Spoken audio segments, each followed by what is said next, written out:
Welcome to today's episode of the Psychedelic Mom Podcast. I'm your host, Michaela Carlin, and I'm here today with Maria Camille. She's a nomad entrepreneur and a citizen of the world. As an author, publisher, independent TV producer, and extreme sports world champion, Marie's mosaic life has taken her to many corners of the world. This is going to be a fascinating conversation.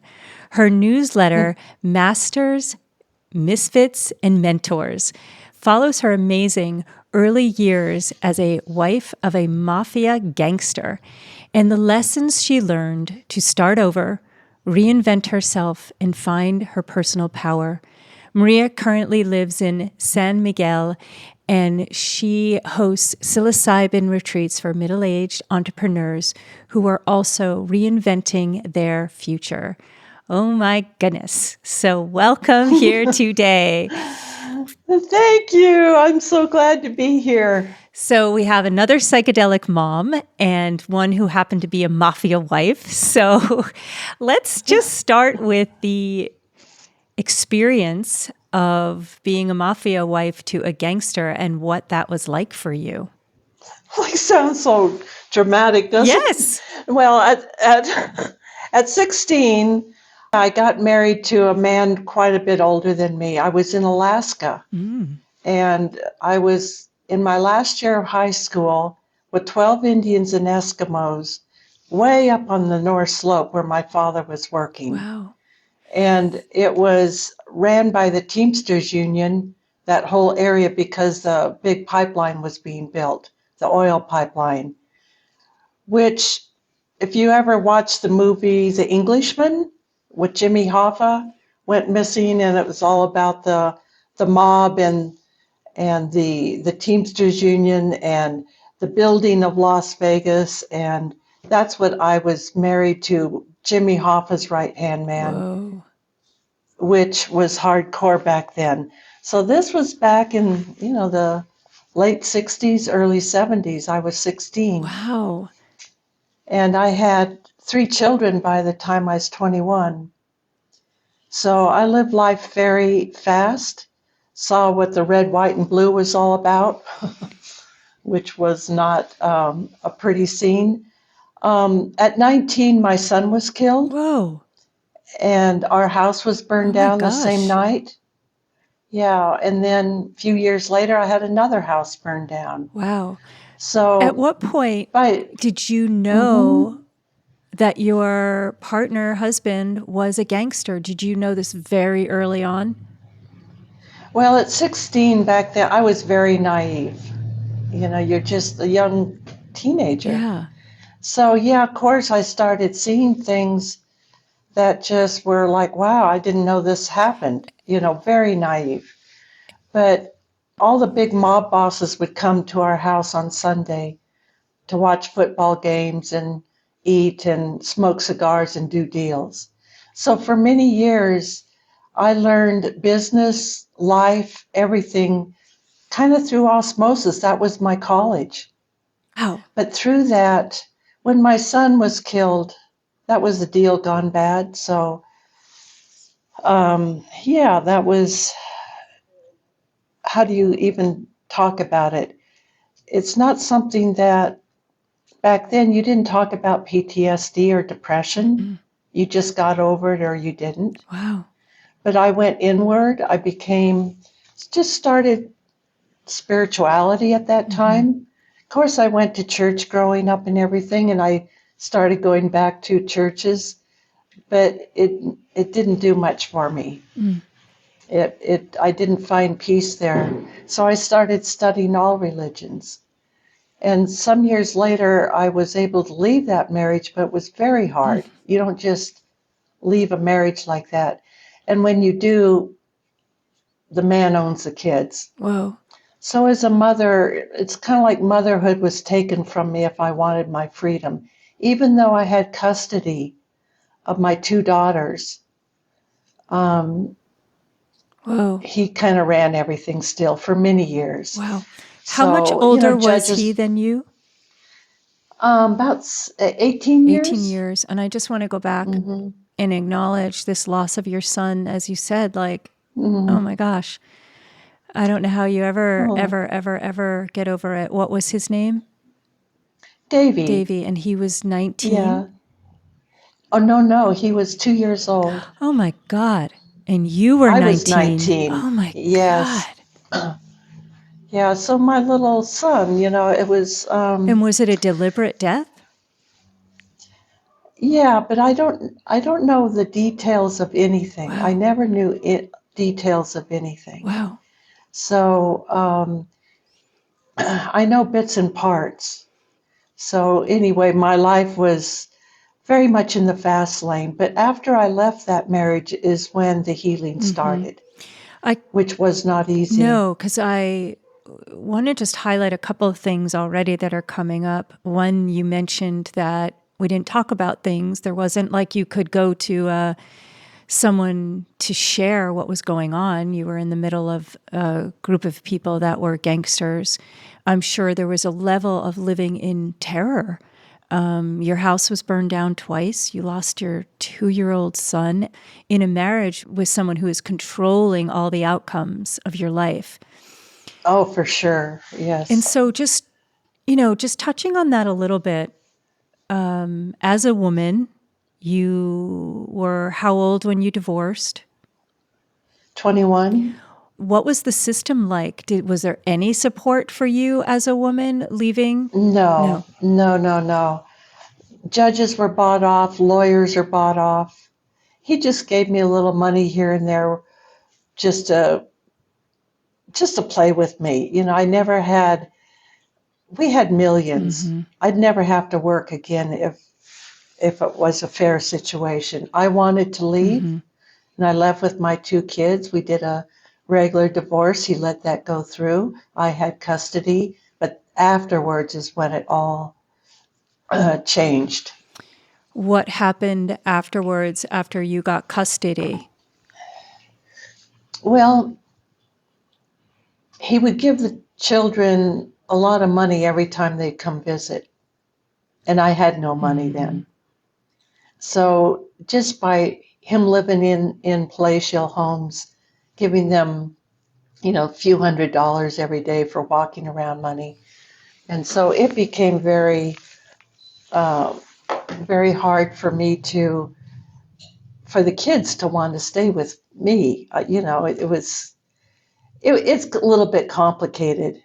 And then he left and moved to Colorado and took the children. Nothing I could do about it back then. Wow.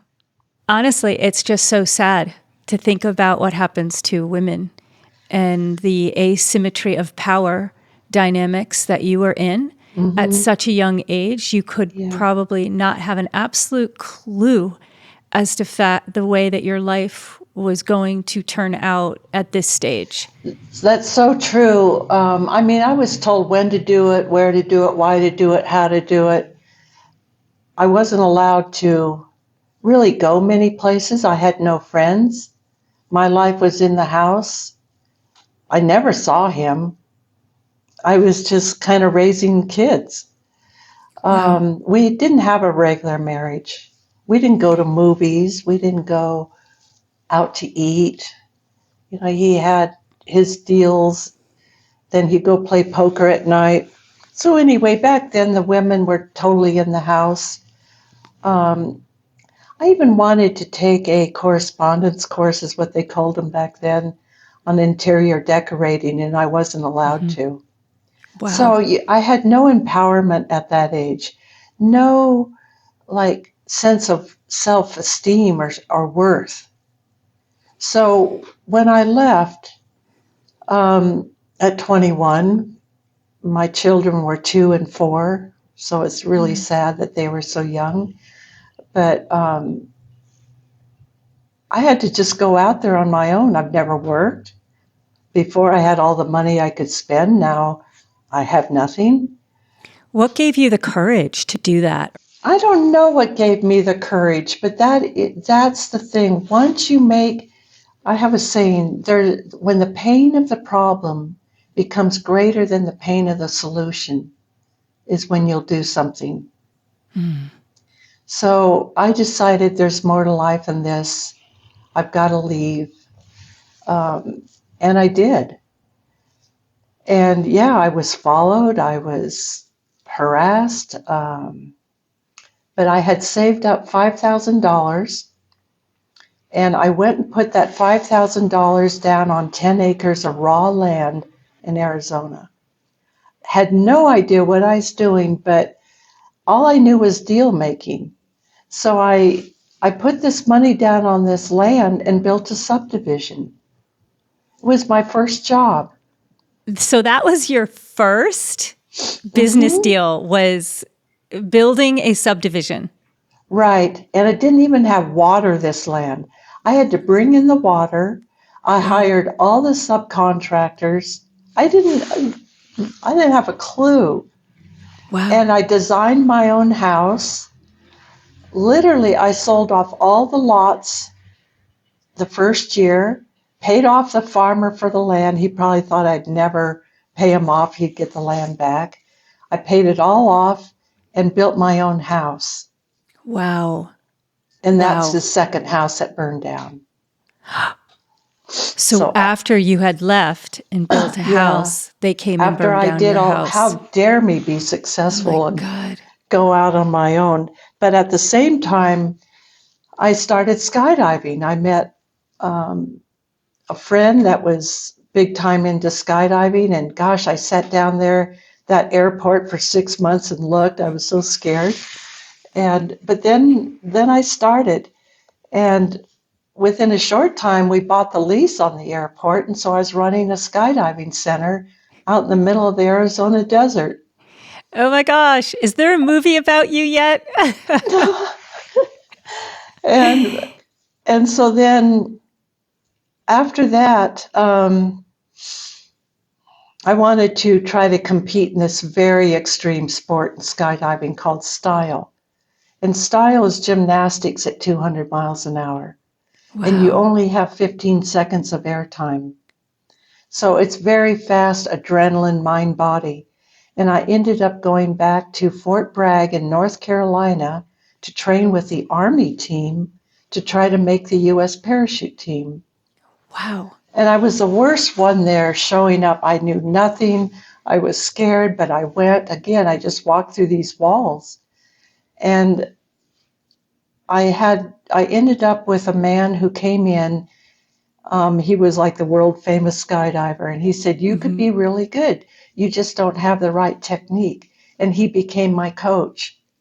Wow. And I was the worst one there. And I listened. He had very out of the box ideas on how to do this very difficult competition.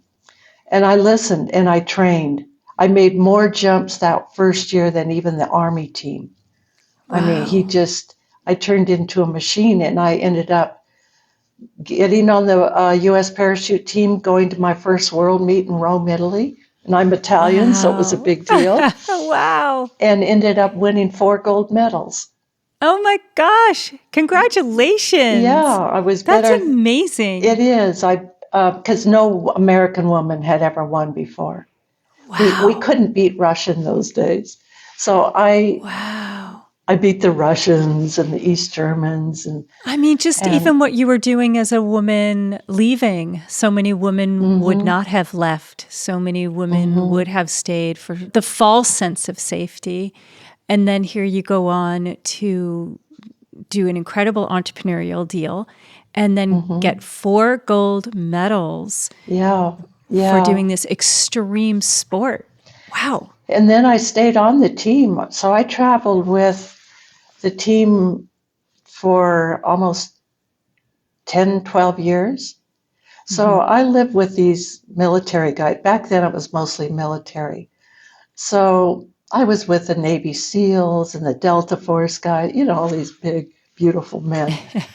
And as a civilian woman traveling with them. So after you live that kind of life for that long, you don't just go out and get a normal job. No. What do you do? I just couldn't, I just kept traveling. Yeah. And when I look back, it's kind of like that was my way of running. I just ran for 18 years. And when I look back at my life psychologically, I just Do never you know stopped what running. you were running from? Well, the pain of my son, Yeah. of my daughters, and they came with me sometimes. Mm-hmm. So we kind of there was no formal, but he took care of them most of the time, but they came with me too. So, but basically I became the visitor, where mostly the men are the visitor. So I was the mom that became the visitor, and it was hurtful. That's the hole in my heart. Yeah.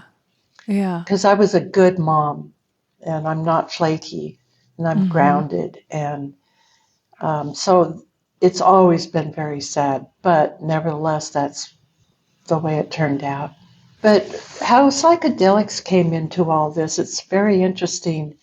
So when I was back in North Carolina training with the Army team, this kind of medicine man showed up, and he's kind of a druggy type guy. Back then we called it drugs. I don't call it drugs now. But he was really deep old soul, and I was reading the Don Juan Carlos Castaneda books.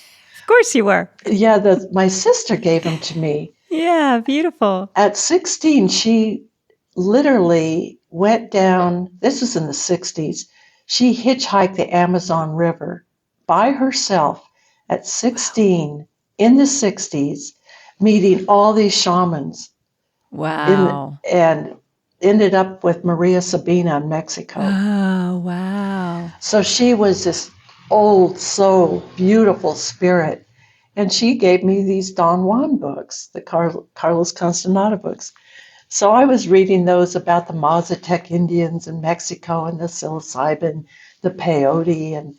And so when this man who came to the drop zone, and he said, well, it's too windy to jump today. Do you want to go up to the lake and take some mushrooms? And I said, wow, yeah, because I'd been reading about them. So I was just kind of all in, but had never done it. And back then, there's no setting, intention, dosage, So we went up to the lake, just laid on the hot sand, and I took these mushrooms. I don't know what kind they were. I don't know how much I took. But Michaela, the journey I had was the most beautiful, beautiful healing. I just cry every time I even think about it or talk about it, because I just saw the beauty of death. I saw how everything was connected. I just got this knowing of life, of deep, deep, deep healing. Wow. It's hard to explain. However, that journey lasted me 40 years. I've never forgot it. Amazing. So then I did a few more trips after that with this man, and they're all beautiful, but basically that first one Changed everything. changed everything. So then I really went on this deep journey, for all those years until the last 5 years, when all these studies started coming out and the military was using, and the medicine. So then I thought, wow, this is something I need to research and really explore because of my own journey. If I hadn't had that journey 40 some years ago, I would never even think of this. No. Or you know what I mean, go into it. Or Exactly. it's not like I woke up, I think I'll get a job being a facilitator. No, it's been a 40-year journey. Wow. Such a compelling, beautiful, hard journey with like loss and then these life synchronicities for you. Yeah. Of like yes. triumph, and then being with the seals and having this man show up with mushrooms. I can just imagine you on the beach after all that loss. Yeah. I don't know if there's a deeper loss for women, like loss of your feeling like motherhood was taken from you due to the power of your husband, and then also even having the opportunity to mother that child that you brought into the world, did the mushrooms at all show you anything about your own deep healing around that? Did you have any vision of anything that you felt like, whoa, that really kind of healed that aspect of my life? Oh, absolutely. It was all Yeah. about healing. Literally, it was one of those journeys where you have no idea what's going to happen. Very innocent. I just go there to do these mushrooms. And as we know, you and I now, and people within our industry, you can't hide from the mushroom. It'll take you where you need to go. And it took me there in the most spiritual, loving, gentle, beautiful way. I just melted into the earth. I became water. And I've never had a journey like it since. So, yes, it was all consuming, all healing. It was just so many downloads came to me. More like almost like an ayahuasca retreat than mushroom, but it wasn't. And back then, there's no integration, there's no talking about it. So I just go on about my life. But so it was very pure in the way that I set out to journey on my path, whatever it was. But It's very interesting too, because at that time there wasn't all the knowledge that we have about trauma, how it lives in the body, how to move it out, how psychedelics can help with that. This was just pure synchronicity of life to show up with these mushrooms to provide you with a journey that you'll never forget. Right, yeah. It was. And another thing that came up after that, I was in my bedroom one night and it was just, I just kept going over everything that happened when my son died, just all my life. Just couldn't get it out for over a year. You just go through this, think every little thing. And I just said, God, if you're real, you need to take this from me because I can't do it anymore. I can't handle it. And right at that moment, it's like I saw this apparition. It was like my son with all these little kids and these big arms around all. It was like all illuminated. And I got total peace instantly. I saw how they're all taken care of and everything was okay. So that was on top of the mushrooms. Wow. So, needless to say, those kind of things are so profound that you don't just go live this frivolous life without thinking deeper about it. No, you're forever changed. Yeah, and so then traveling around the world with skydiving and extreme sports, and I became a hospitality consultant at the same time and was building out wellness spa properties worldwide for different properties and coming up with their healing programs and so forth. So I've done about 15, 20 entrepreneurial startups across a dozen countries. So the travel, the living out there in the world, I never planned on it. I never planned any time year after year where I was going to go or what I was going to do. It's when you're out in the world, the doors open. And doors just kept opening. I kept walking through. Wow. And through those years of walking through doors and all these different experiences, the people I've met worldwide, masters, misfits, and mentors. That's why I started that Substack newsletter.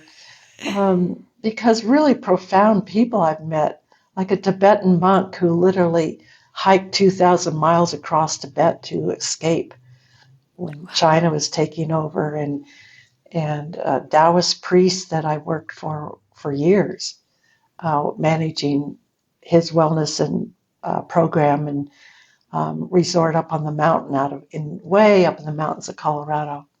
Wow. And a movie actor, Hiroyuki Takawa, he's been in about 60 movies and he was a famous martial arts guy.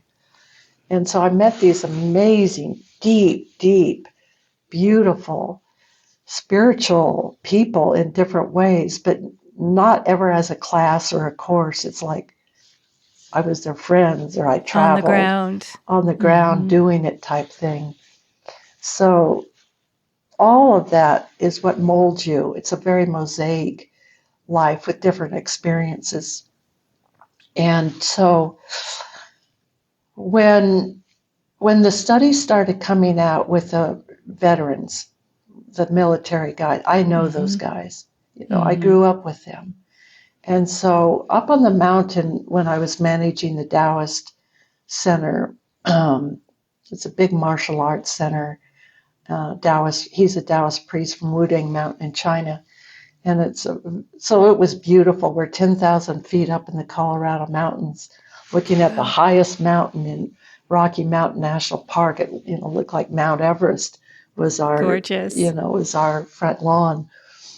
And so a lot of the military guys would come up there because we were isolated, and they were just off a mission. And these are kind of like the hardcore special ops guys that do the special military operations. And they just want to come rest. They don't want to see anybody.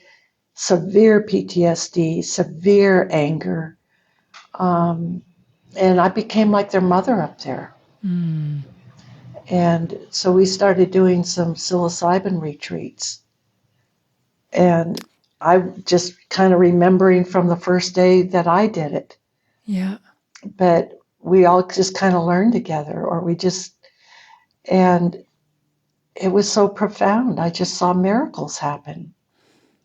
And then one day at the fireplace in this big lodge, blowing snow in the wind, and it's cold, and several of the women came up, and they weren't invited into the retreat. And I feel so horrible about that now. But so some of the military wives, you mean? No. I'm sorry. These are the women that were working at the lodge. Oh, okay. So some came up and just joined the conversation. Mm-hmm. And then these stories started coming out from the women of their abuse. Wow. Just horrible stories. And I thought, oh my God, it's not just the Navy SEALs that need this. It's these middle-aged women like me that have gone through all this drama, and all this pain is buried in our body.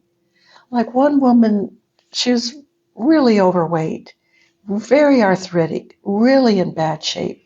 She said, look at me. And she just was disgusted with herself. She said, I look like this after my fourth rape, or, it was just this horrible life. Her son was killed in a motorcycle accident. So these stories that you never know about people, these beautiful women. And so that's when it came to me that I really need to work with middle age. And that's about when COVID hit. So we had all hospitality around the world shut down. Yep. So then we lost over $1 million in business because you have to make it all in the summer. We were booked. We had to shut down. So I thought, okay, then I'm not going to sit up here at 10,000 feet in the blowing snow. So I thought, I heard of San Miguel de Allende, Mexico, and it would be okay to do retreats down here. Never been here, knew nobody. I'm 75 now. What? And yeah. You're so inspiring. No, really. Well, it's thank you. Totally inspiring story. Yeah. So the bravery. I was scared. I'm just like, oh gosh, I've got to go to another country, figure it out. And as you get older, it's harder.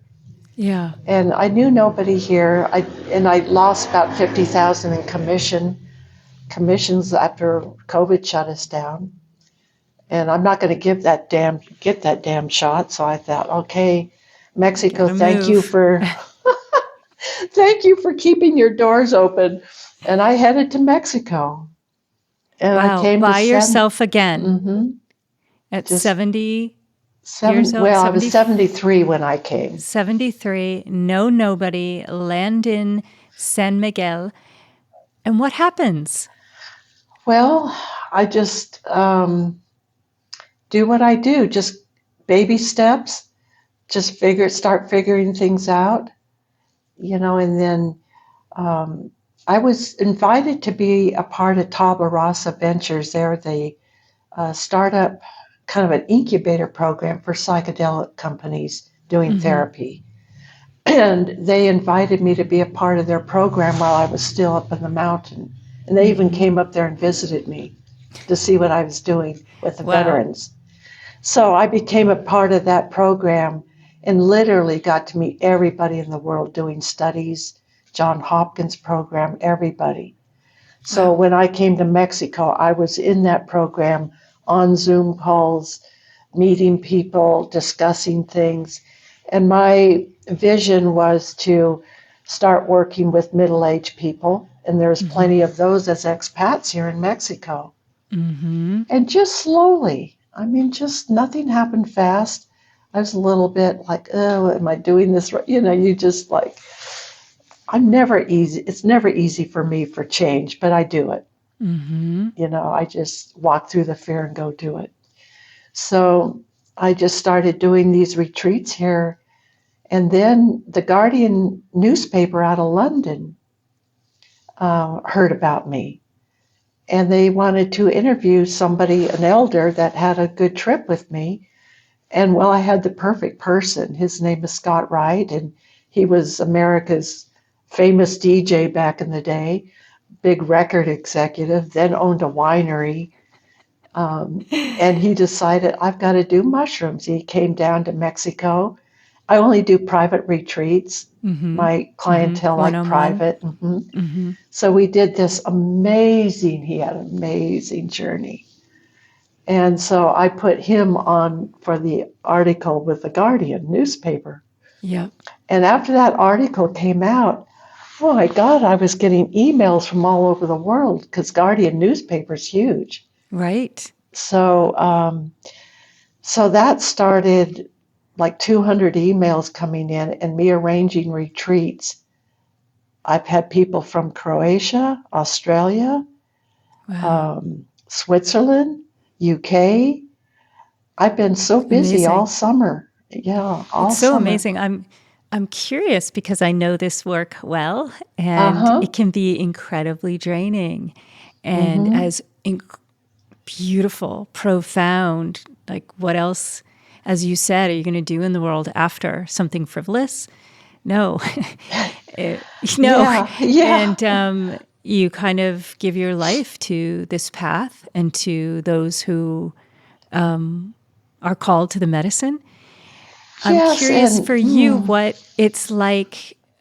Yeah, just how do you care for you in the process of serving so many? You're very, very good because I can't. I have. This summer, since May till just 2 weeks ago, I was just one every week and a half. Yeah, it's a lot. Yeah, and you have to still keep up with all the emails, the travel arrangements. I talk with somebody 3 or 4 times on Zoom before they come. By the time they get here, there's 50 emails. So it's more than just doing a retreat. You have, the whole thing to put together. What I tapped into was lessons from Darje Lopsang, the Tibetan monk friend of mine. Darje is the most profound healer I've ever met in the world. He touches you and you're healed. He's like, his chi, his energy is so strong. And he took me through, I went through an NDE experience with him where he said, Maria, we're going to do a healing. And I've known him for years at this time, but he said, I want to do a healing with you and it's not going to be easy. And if we get started on this, you can't back out. It's not going to be easy. And it was all about this tomo breathing, this deep breathing through the nose, out through the mouth, just like you're giving childbirth. And then he'd move me in all these very hard positions that it hurt and was painful. And you kept saying, you breathe into that, you breathe into that. We went 6 hours. of this Wow. breathing. I mean, snot was coming out of my eyes. My eyes were wide. I was just like, then I died. In this, Yeah. I went into the death experience, and I was everything was so clear. I was a general in Kublai Khan's army in Mongolia, dying on the battlefield. And all these dead soldiers were around me. And I could Mm. smell the blood, and Mm. it was so quiet, and I knew I was dying. And I was so remorseful for leading all these soldiers into battle for a lifetime. Mm. And it was the most beautiful experience of how I went above the body and saw everything happening. And then I honored that soldier and I honored that life.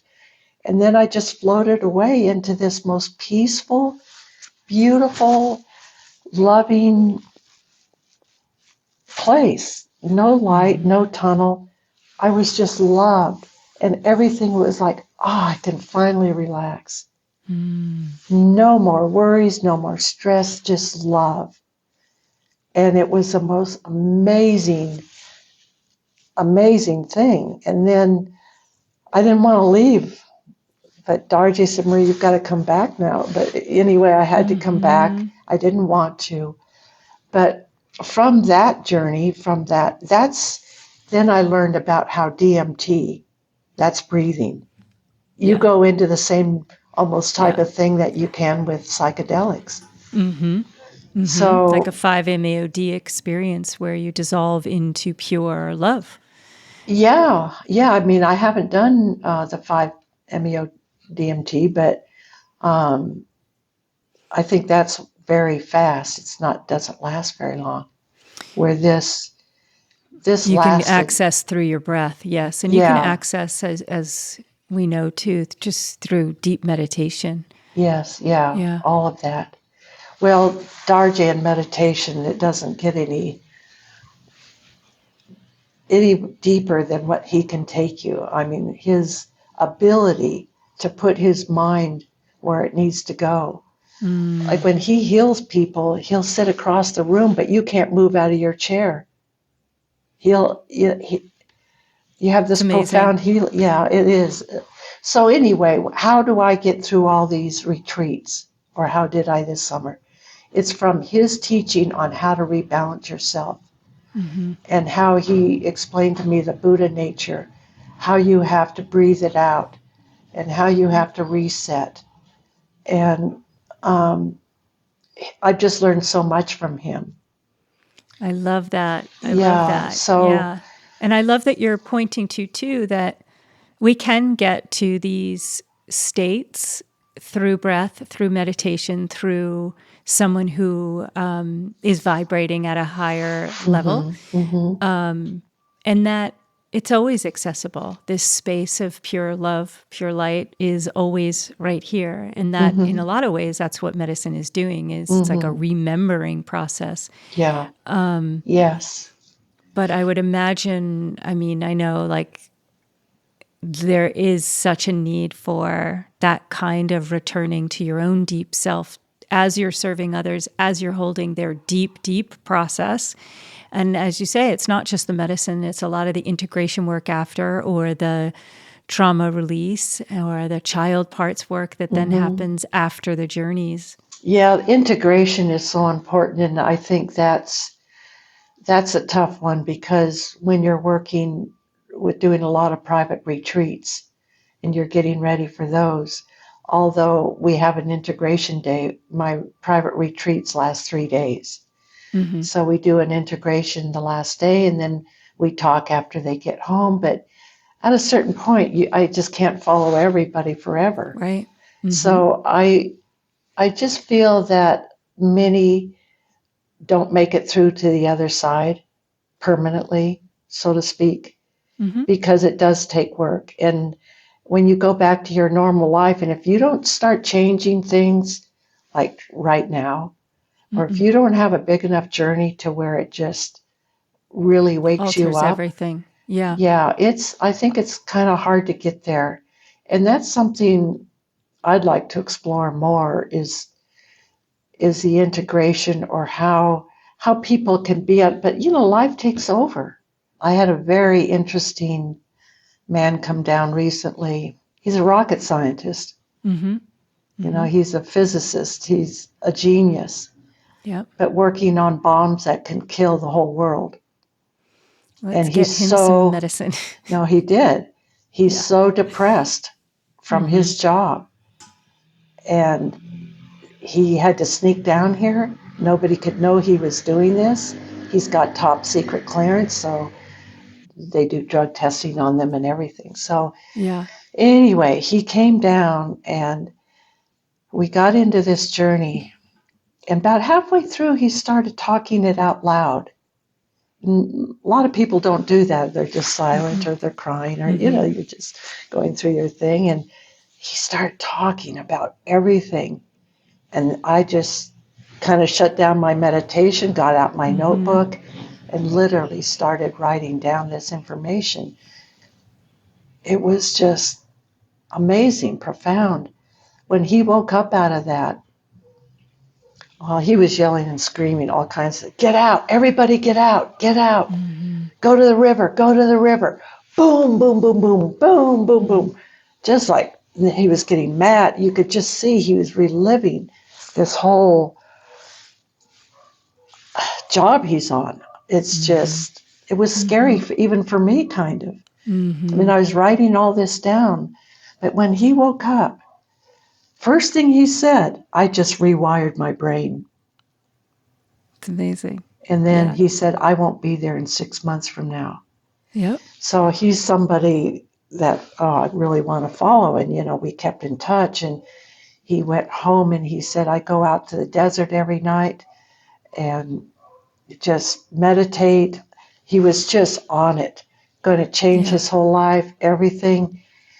And then about 2 months later, he called me and he said, I'm really having a hard time. I just can't seem to leave my job.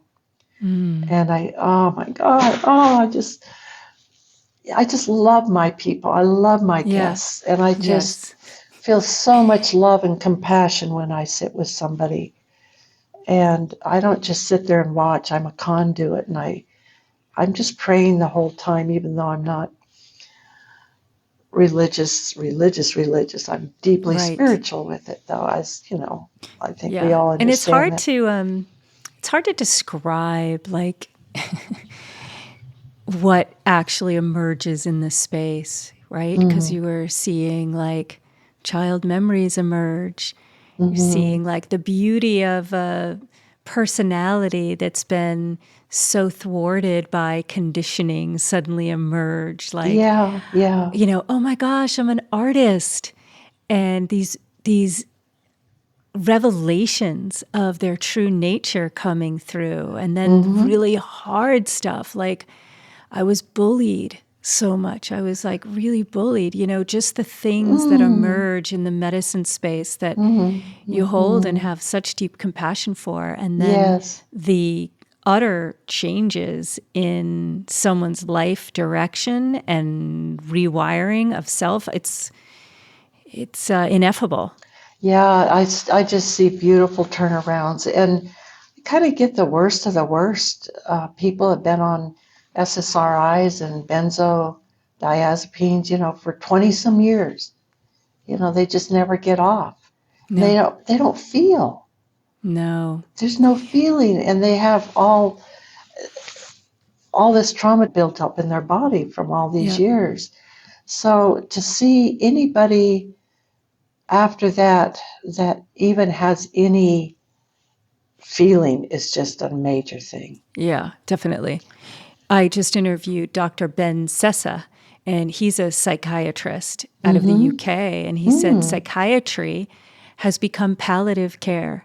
We never get to the core. It's not causal medicine. God, that is, yes. A lot of people, guests have told me, I've been talking for 20 years and going around in circles. Exactly. Nothing ever gets settled. One mushroom retreat, I just go right where you need to go.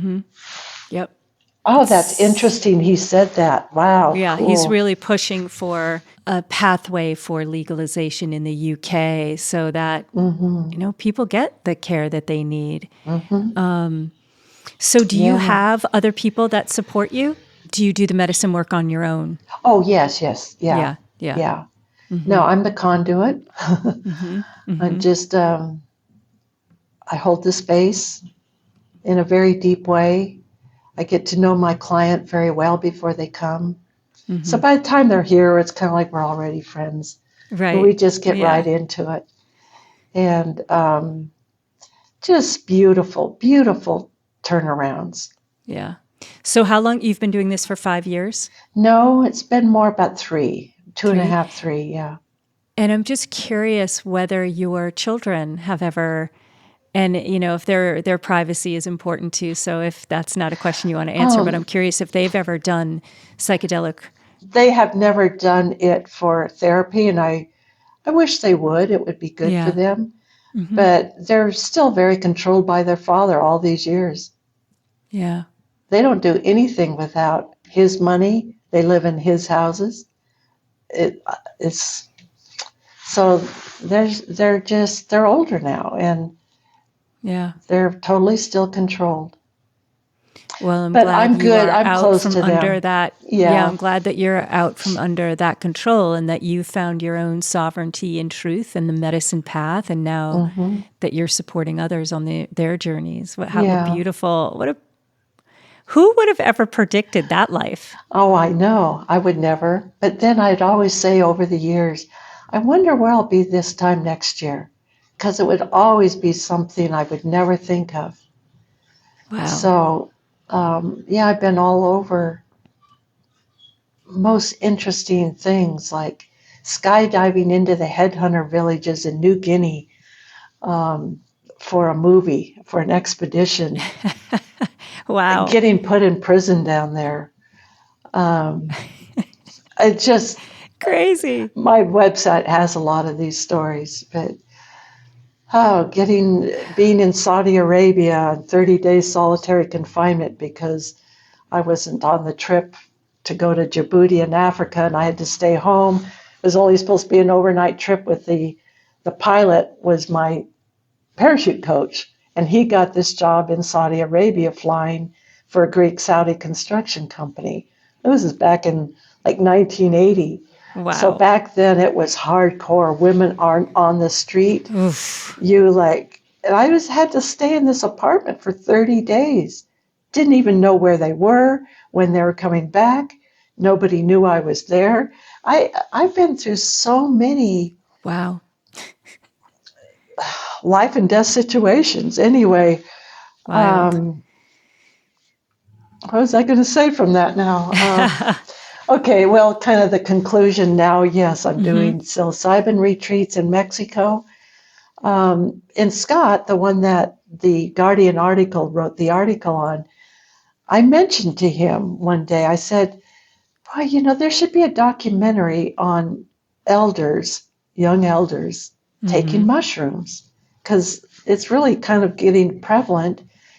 And I don't know, I've done like 60 private retreats with elders now. And I think I've done quite a bit more than most people with elders. I just kind of see what, and I said, it should be a documentary. And he said, well, I've done 2 documentaries. One's on Amazon and one is on Hulu. And I thought, well, no kidding. And so now we're doing a documentary for this Amazing. next chapter retreat in February for midlife. What's your next chapter? What's the vision quest? Love it. Because none of us getting older at my age are going to go do what our mothers and fathers did. No. We're not going into a home. We're not going to just lay down and, just give up, so to speak. Wow. That's amazing. So it's kind of like, but everybody, like, I don't know what to do. I needed inspiration. People, they retire, their kids are gone. Now what? Now what? This is what I see. That's beautiful.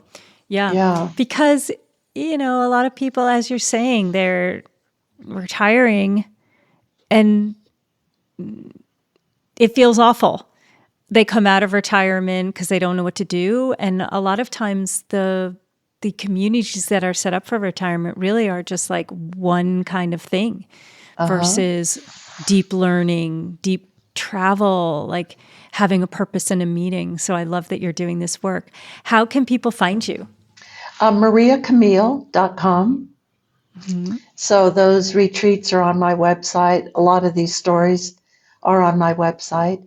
And then I just started the Substack newsletter, Masters, Misfits, and Mentors, which kind of goes off on these amazing people I meet that Wonderful. are kind of been there, done that, but risk takers, very entrepreneurial, but are out there in the world that aren't in a box. Oh, I love it. Thank you for being so inspiring and getting out of the box and being someone who's in their 70s doing this work and kind of redefining this next phase of life of elderhood and how to serve each other, build community, continue to heal, to continue to evolve and look at life, like squeeze everything out of life that we can. Yeah, thank you for inspiring us today. Oh, thank you. Oh, I'm so honored to be here with you. And thank you very much.